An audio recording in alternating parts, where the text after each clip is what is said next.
My name is Scott Brown, and I'm the President and Chief Executive Officer of Fifth Avenue Real Estate Marketing Limited.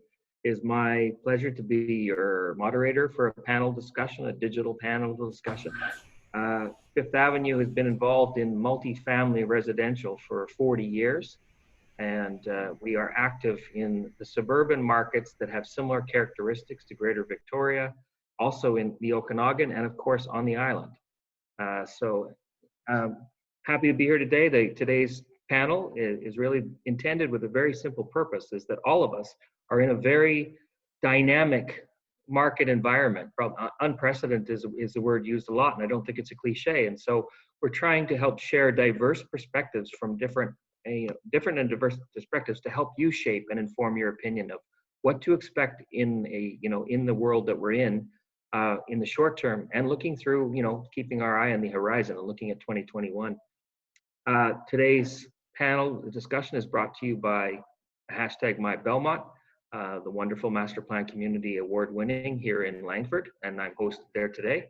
And Peter Gaby, the lead of sales and for that project, is here as well to bring the new home perspective. What I'm going to do first is just introduce our panel, and then I'm just going to, we're going to do a roundtable of some questions. Most will share in each of different response to the same question, and there's some questions targeted to each speaker. So on that note, I want to start by introducing, both from a realtor, a top performing realtor, and a managing broker leader perspective, leader coach, we have Braden Wheatcroft. So Braden's family business has been on the island since 1928. He says his hands were too soft for labor, so he decided he better figure out how to sell homes versus build them. I can relate to that.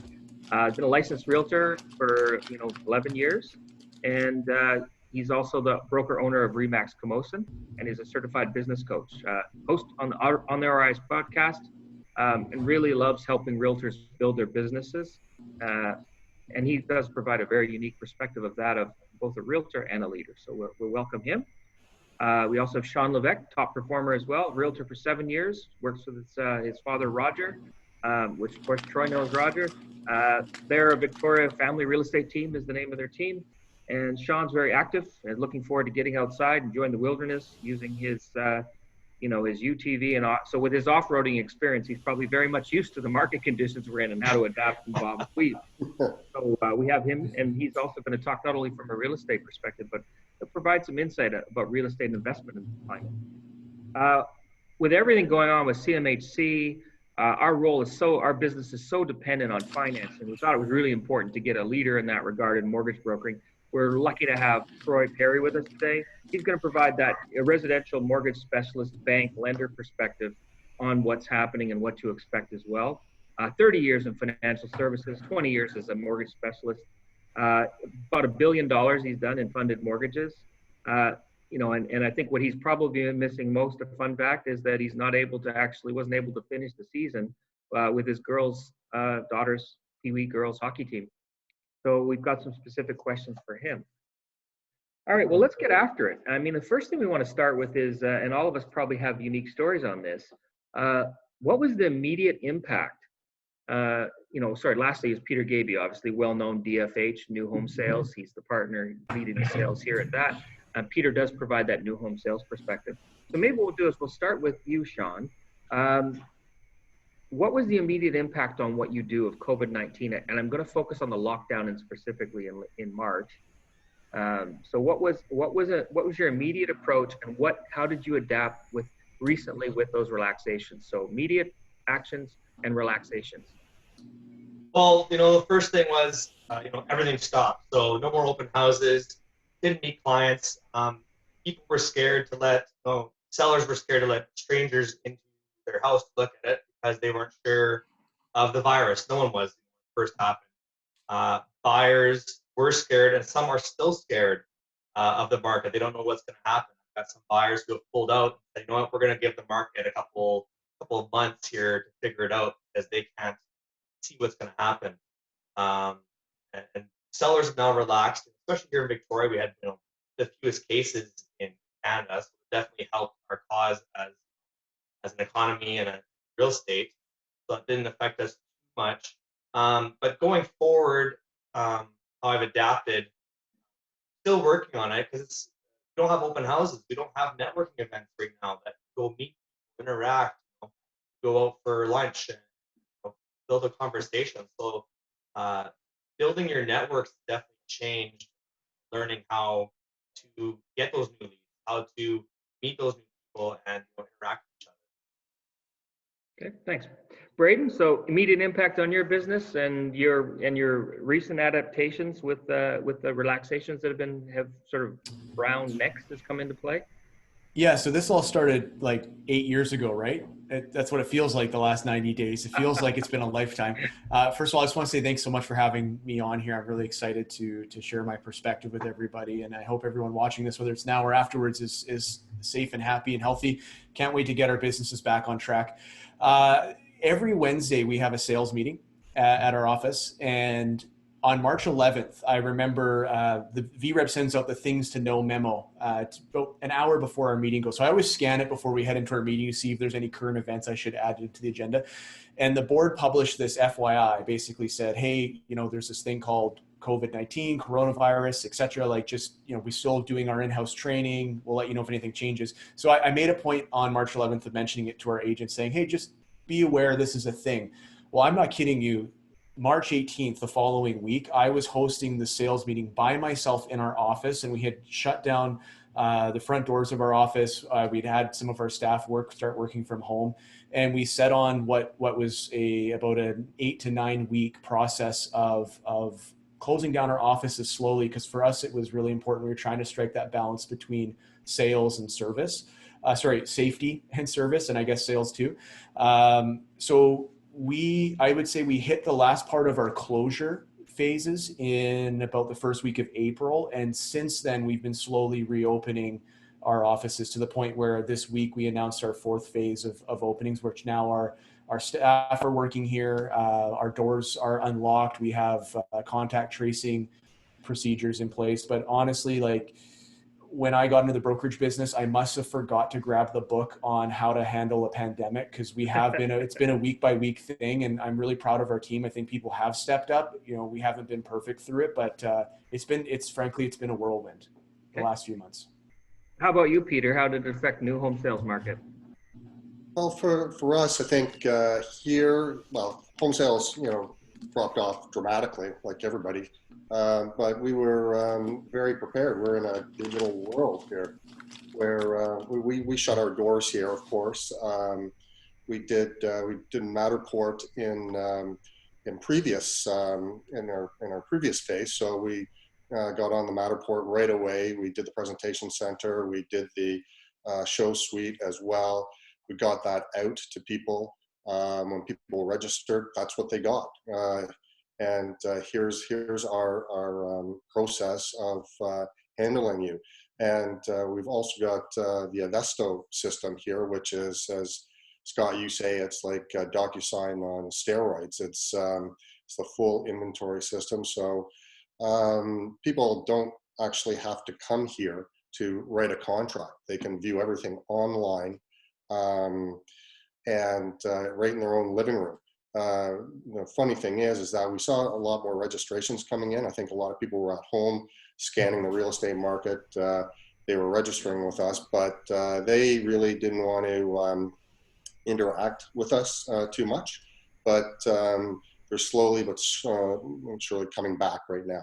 But I think we were in a position to, we were prepared for it. Right.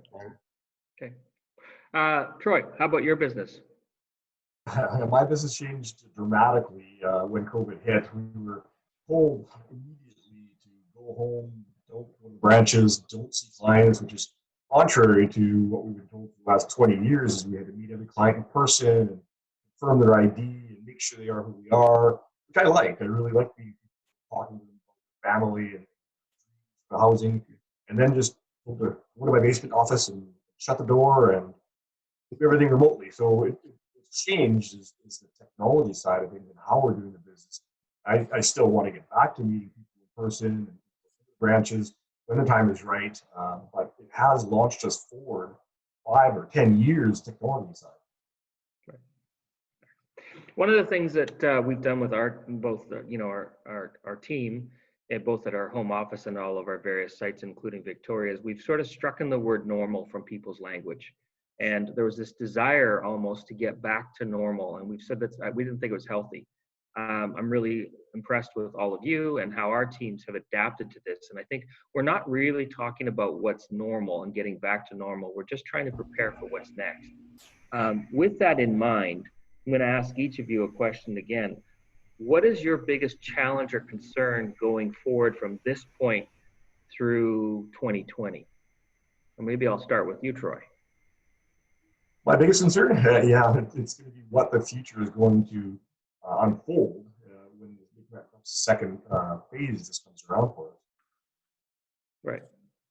Do you think so the other one is, do you think that in the short term, CMHC, is that going to have an impact on your business with their little actions? They seem to be a little bit like the fairies. You know what? Put the masks on. We're getting more scared, but go ahead and have breakfast. Well, how am I eating breakfast with a mask on? So, you're right. And I think having Genworth as a backup to that, I don't do a lot of CMHC insured business here in the island. Okay. A lot of first-time home buyers, a lot of them are coming here to retire and they're taking small mortgages out, et cetera. So I don't think that CMHC is going to affect us unless it furthers.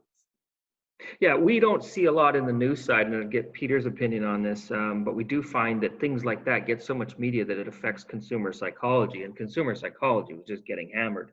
Peter, and you were in the middle of a release of a new project. You had to pull it off the market. You had to regroup. What is your biggest concern or challenge going forward, and how are you doing? Well, I think our biggest challenge is going to be really interacting with the public, and I think we're going to have to really interact more with realtors, because all the realtors have the clients that want to buy here, and then it's adapting the new technology. So I don't know if we're going to be doing more of these Zoom calls or what, but could be I'll be here presenting to them and showing them around the presentation center. So I think it's going to be technology is going to be it's going to be a steep learning curve, and you see it a lot more and more on our social media networks. Right. So you expect consumers are probably, even though we're going to be relaxed soon and people could come visit a presentation center at some point, open houses are, do you think the consumer's still going to want to do that as a first step and get more information up front than before in coming to an actual physical presentation center or an open house? Yeah, I think they're still quite guarded. I don't think, as you said, it's not the new normal anymore. People are guarded. Yeah. What do you think, Sean? Biggest challenge or concern going forward? Well, with the CHMC new rules of July 1st, that removes 12% of buying power for people. The good news is, Genworth and Canada Guarantee did not follow. But what does that mean for the future of lending and our market? What are we going to see, in the next coming months or in 2021? What's going to happen with the marketing, with how mortgages work, and what does that mean for first-time home buyers? It's already restricted already for first-time home buyers, and as a first-time home buyer, they're buying that house off someone and move up to the market to the next house. So I'm kind of wondering what's going to happen with our sales, with people upsizing, downsizing, that kind of aspect to it. You make an interesting sort of point from there too, is that a lot of times the words fad and trend are misused. And a trend actually is something that has long-term legs, and a fad is something like drive-in theater is being busy right now. Probably not going to sustain itself once we get out of COVID. But I think we're still trying to find our way as what are the long-term implications of this in terms of the consumer and their behavior and their buying power and their desires and needs for housing. Is it going to shift? Let's go to Braden and talk about, or who have I missed on that? I think I didn't hit on Braden on the big challenge going forward, right? Yeah, so I think first, a couple things I want to say before I answer this question is one, like just understanding my customers are realtors. So when I answer this question, I'm thinking from the standpoint of like, what are the pain points that my clients are going through right now? And second, I don't want to sound like I'm not being empathetic to the fact that it's challenging out there, but I get it. It's a tough market, but anyone who's from my team who's listening to this is going to roll their eyes because they hear me bang this drum all the time. My biggest concern is people worrying about the concerns and trying to predict the future. Yeah. The reality is there is an infinite number of possibilities that could happen. And for us to be, kind of arrogant to think that we're going to say, oh, it's going to be the credit crunch, or this is going to happen, or that, like, there's an infinite number of things that could happen. So I'm not super interested in trying to pretend I can predict the future. I'm really focused on where are the opportunities right now. Yep. And when we talk about the market stats, 60% of fewer sales, for sure. That's devastating. I understand that, but that means there's 40% out there that does sell. And we have to look at things and contextualize them for our own business. How many sales do you, like any of the agents watching this right now, answer this question in your head. How many sales do you need in a given month to have an excellent month? It's probably not 10. It might be 1, 2, 5, whatever. If there's 40% opportunity out there, that's still 300, 400 homes that are selling. So how many of those homes do you need to have a great month? That's where I try to spend a lot of my time and energy, is getting people to focus on where are the opportunities, because who knows what's going to happen? Second wave, no second wave. There's people that are buying and selling right now. Yeah. So with that in mind, I mean, that's one thing that we've been very careful in our business to do, is to scenario plan with our clients, not necessarily assume we had a crystal ball. That said, we'll look at different scenarios and figure that out. But one of the things that we did with that was we created these windows, we called them, and said, okay, this is one window that could happen. This is one window. This is what happens. Leading indicators go, that's the window we jump through. So immediately we pushed all new releases into the fall. And then when demand started showing it, you're seeing people start to pull product back into the market saying we can sell these. So it's more about managing that intelligently. And the purpose of today's discussion is to help people form their own windows, not tell them what Karnak says about, what exactly they should do. That note, I'm going to take a direction and where I ask each of you a personal question that's only targeted to you. And then we'll come back with a couple of wrap up, very outlook-oriented, window-oriented questions. So for Braden, for you in particular, is now a good time to become a real estate agent? Oh my gosh. I would say that there is always going to be opportunity for people who bring a tremendous amount of value to the marketplace. There are almost 1,400 realtors in the Victoria Real Estate Board. I was doing the math this morning because I figured you'd ask me something like this. Fun fact, about half of the realtors licensed in our board do less than 6 transactions a year. 50% of the board doing less. MLS Gold, that's top 10%. To book your ticket into the MLS Gold category, you have to participate in 22 transactions currently. It does shift throughout the year. And so do I think that there's opportunities for people to come into the market right now and offer better than average service and better than average value? 100%. Do I think real estate is ever an easy business? No. I think as an industry, we do a pretty awful job preparing people for what's ahead of them. It's very expensive. It's very difficult. It's very trying. And I don't think as an industry, we tell people that as transparently as until they show up at my brokerage saying, hey, I passed the course, now what? Yeah. So I do think there's always going to be opportunity. I got licensed in 2009. I was 21 years old. Had a big smile on my face and I was wondering why people were dropping like flies. What was the recession? But you know what? That was such a great opportunity for me because I had to hustle. I had to grind. I had to learn how to manage my finances.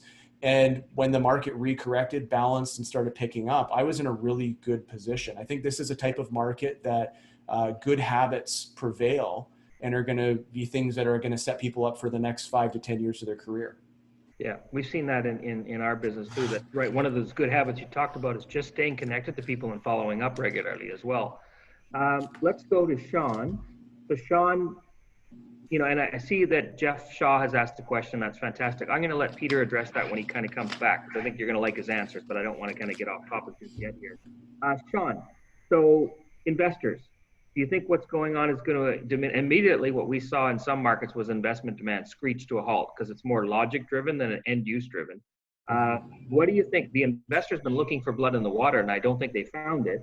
What do you think the investment demand is going to be like, especially in light of some of the issues with landlords and tenants? Yeah, I'm dealing with some clients right now who are investors, and they're starting to pull out of the market. I've got an investor right now with properties, and their tenants aren't paying because of COVID, and they have all the rules on their side. So it's making it very difficult as a landlord, homeowner, to have those issues resolved with tenants because the government has protected them. So same thing with investors when they want to buy, units to rent out. It's definitely becoming a tighter market for them to see that profit margin when happen. Also, it's also getting harder to qualify. So, I mean, obviously, investors got deeper pockets than you or I do, but as a whole, it's getting difficult in general for investors to find those gems. And I think we're going to start seeing them pull out of the market, like, as I've seen with our investors. Right. Or we tend to see in these type of situations, like in 2009-10, a bit of a flight to quality as well, right? Absolutely. Yeah. Let's go over to Troy, the ever important lending side of our business, because if the banks don't lend, none of us have anything to sell. Have clients had any issues dealing with mortgage applications virtually right now? Yeah, some of them that aren't really technology friendly, maybe elderly, had a real difficult time jumping into the virtual side of things, right? So we've had to have them go to their children or to their younger brother type of thing to get them to the point where they can actually do things. During COVID, did some of your purchasers have trouble finding financing to be able, with RBC or elsewhere, to be able to complete their transactions that were done pre-COVID? None of my applications that had a firm approval from RBC were left out in the cold. We funded every single mortgage that had a firm approval.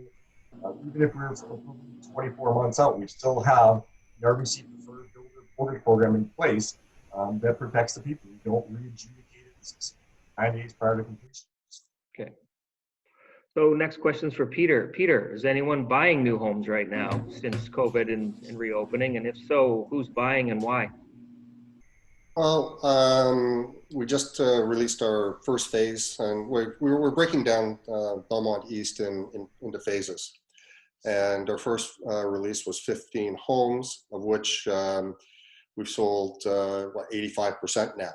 So, and it's been a cross section of people, mostly end users, and we've had a few investors. So it was quite surprising when we saw the second phase, like opening up, the COVID second phase opening up. It just seemed like the wheel started turning, and it happened pretty rapidly. And so we're going to be releasing our next phase of 20 homes very shortly, probably either tomorrow or next week. Mm-hmm. So you've had some traction, especially in the last few weeks then. And yeah, so, it's been primarily the last few weeks. And then you're anticipating, once there's a little bit more certainty, to reopen your presentation center to walk-in traffic? Yeah, we're hoping to get that opened up sometime in July is the goal. So so we're hopefully we're going to be on track for that. Okay. What percentage have you sold of the first release? Around 85%. Okay. So it's been good.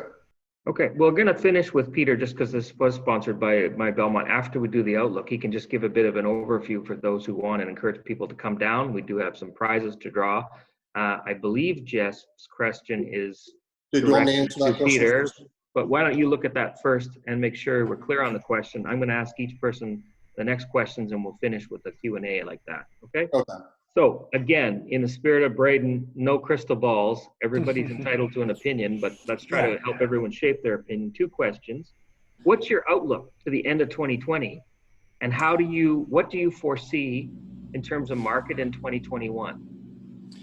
I feel more confident on the first part of that answer, which is what's happening now. So based on what my experience has been in the last 4 weeks or so, we're seeing our in-house deal volume increase quite dramatically week over week. I mean, our bottom out fell 13 deals a week in April. We're at 92 this week, well on pace to actually hit our target for June last year, which is good. I believe there's going to be a surge in the market in the next 90 days or so for a number of factors. I think the CMHC rule changes are going to push people to try to do something before July 1st. Good luck with that. I also think that the supply and demand metrics are really positive. And I think I keep reminding people is before the pandemic happened, this was not if we're in a recession, this was not an economic first recession. A lot of the metrics were very strong coming into this year.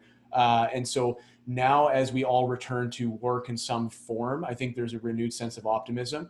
And of course, the second wave thing, I've already noticed the media is having a field day talking about the second wave because they want to, keep scaring us to watch their programs. If that happens, I think we're going to be really well suited to be able to address it because we've gone through the first shock to the system.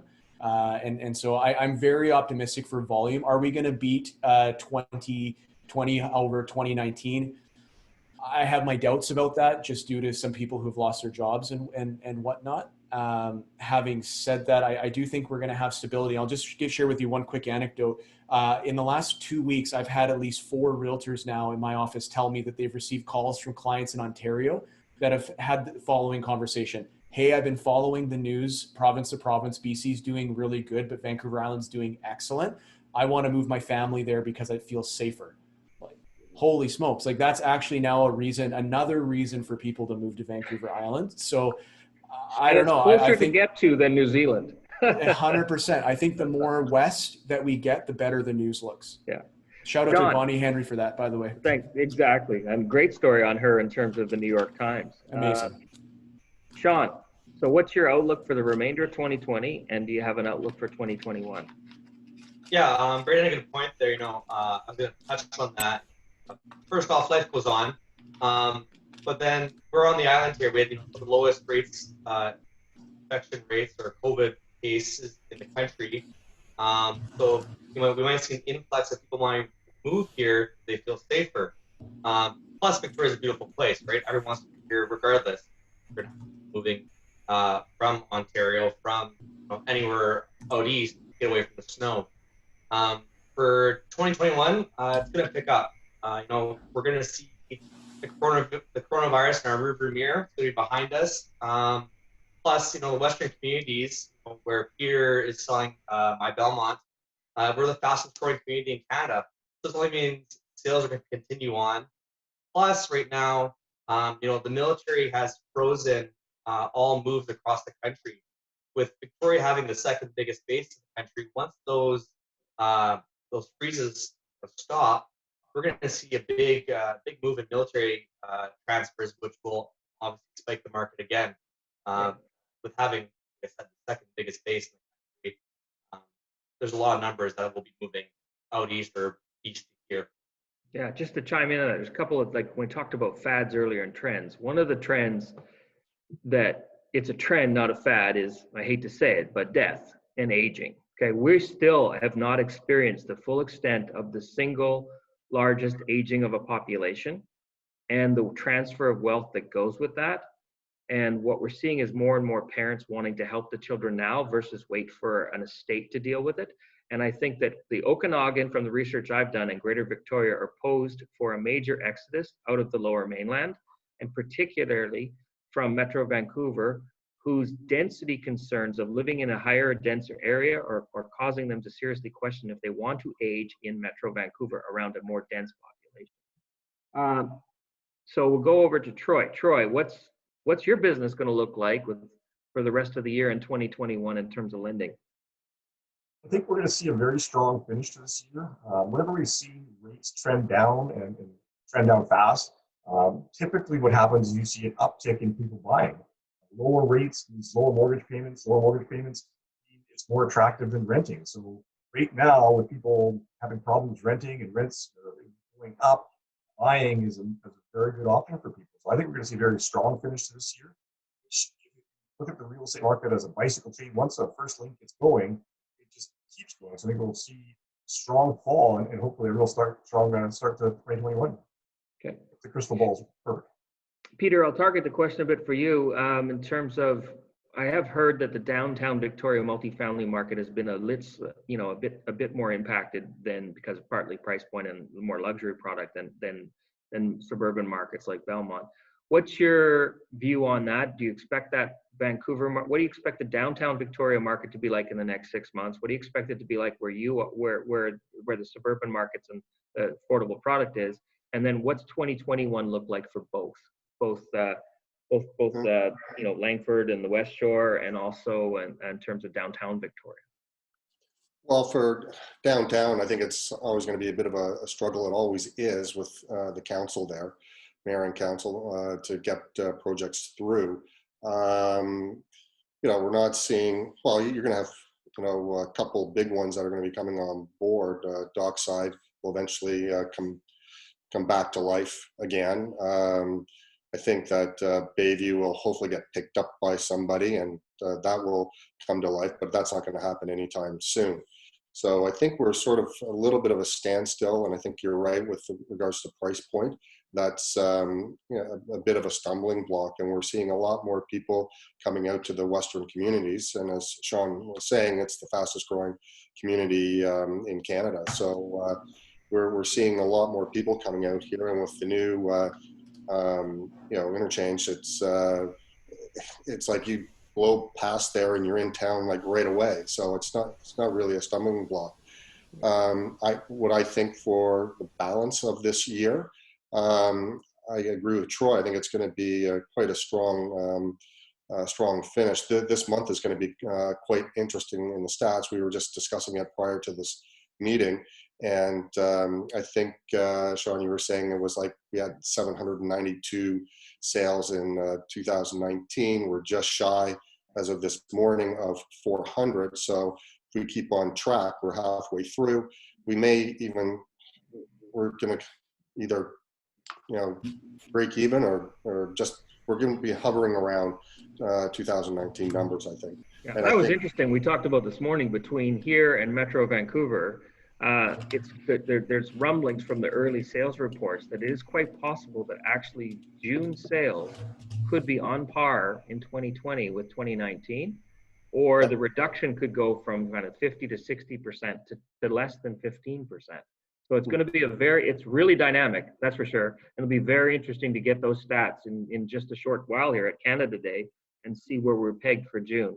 Well, exactly. And what, Sean was saying as well, like people wanting to come to Canada, or maybe it was Braden. No, Braden was saying that, we're the best in Canada. So people want to move here. So one of the analogies I've heard about the BC market, the Metro Vancouver market, and the Greater Vancouver market to differing degrees was it's a snakes and ladders board, and nobody's making light of that. What they're saying as an analogy was that 2018, after a fairly strong move up the board, there was a big dip down the board, landing on the wrong square.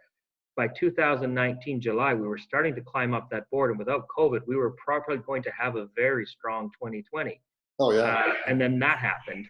And so it's sort of like in the snakes and ladders game from kids, landing on the wrong slide and sliding all the way back to July about 2019 again. And their outlook is that even with BC CREA or BC Real Estate Association, they're expecting it's going to be a grind, but there is business, and it's not like 2009 where there's no business, or 2008. And that they do expect that 2021 will likely be what 2020 was supposed to be. Yep. And I think it's, hindsight will be 2021, I hope, because I don't even want to talk about 2020. So on that note, I want to thank each of the panelists, and then I do want to, Peter, maybe you can address that question. Just give a quick overview about what's going on at Belmont West. And then when you've done that and answered that, or Belmont East, Belmont West, because there is one completed home left, I think you have left too. But then we can answer some questions, and then maybe each person could just have a final sign-off comment if they would like one, in terms of Braden and John. And then, of course, we're going to give out the prizes. Okay, so we've got Jeff Shaw's question was about the rent-to-own program. And the rent-to-own program is, yes, we're still doing it. And yes, realtors are able to participate in it. But it's a different program. It's not when you do the rent-to-own. Typically, you are moving into a home that you are renting and then eventually will buy. Belmont had two buildings called the Crossings that had 156 rentals in it. And so people would be moving into a true rental building that's never going to it's not slated for strata, just slated for rental. And what what happens there is that 25% of your rent gets accumulated in the form of reward points, if you will. So there's no money that's set aside or anything like that. When Belmont East completes, you enter into a contract for Belmont East. When that completes, those funds, those reward points turn into a reduction in your price. But on top of that, so that's the Ledcor contribution, and Langford has a contribution as well. So for any one bedroom, they are contributing $3,000, and they put that money right up front, and you can use that towards your deposit. And anything that's a 2-bedroom or larger, it's $5,000. So everybody's sort of contributing to help the first-time buyer, and unfortunately, with everybody contributing, it's not a full commission, but it's a $2,500 commission to the realtor that brings that person on board. So it's really just trying to help that first-time buyer. And not to be overly transparent, Peter, but that actually includes you, correct? Your fee is reduced as well on those homes, the rent owns? Yeah, well, ours is just, yeah, we don't get any, back half or anything of that nature. Yeah, we're reduced as well. Okay, so everybody's trying to cooperate. And that was a request, I think, from Langford, believe it or not. Yeah. Yeah. So, okay.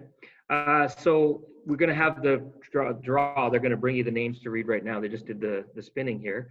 Does anyone have any questions for Peter just about in terms of, Peter, you said you're 86% sold, you're releasing another 20 homes. What percentage of those homes are under kind of, 500,000 or so? Okay, so we've got 40% that are under 400,000, like they're $399 or less. Our cheapest, or least expensive one right now, I think is $349.9. It's a 1-bedroom. But they're large suites. That's not the 1-bedroom is like 648 square feet. 75% of our product is under 500,000. So it's very affordable. With Belmont West, we had 80 suites in total, of which 80% were 2-bedroom or larger, and the other 20% were straight 1-bedrooms. So Belmont East is 85 suites. So we've widened our demographic. So we've got 1-bedrooms, 1-bedroom in dens, 1-bedroom in flex, junior 2-bedrooms, which is 2 bedrooms and 1 bath, 2 bedrooms and 2-bedroom in flex. So it's a more diverse product. Right. And interestingly enough, Belmont West was the first building completed, and it completed during the height of the COVID-19 issues. I think those first residents moved in, correct me if I'm wrong, in April while all this was going on. That's right. Well managed. There was no cancellations or collapses. And I think, what do you have left there in terms of move-in ready? Because there is a lot of sales right now, move-in ready product more than investor. Yeah, what is Belmont West is left? Two remaining. Oh, right 2 now. Remaining. Okay, they're ready to go. Okay. We're ready to go, yeah. Okay. Well, I think we're going to have you hand out the prizes, and then if anybody has any questions, they can pop them into the chat while we're handing out the prizes. Okay. So who am I? Okay, I've got a $25 Starbucks gift card. Oh, and that's for Michael Koch. All right. There you go, Michael. Well, congratulations.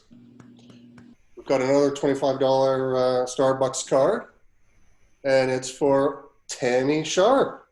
Well, you better take the ferry and come over and get it in Vancouver.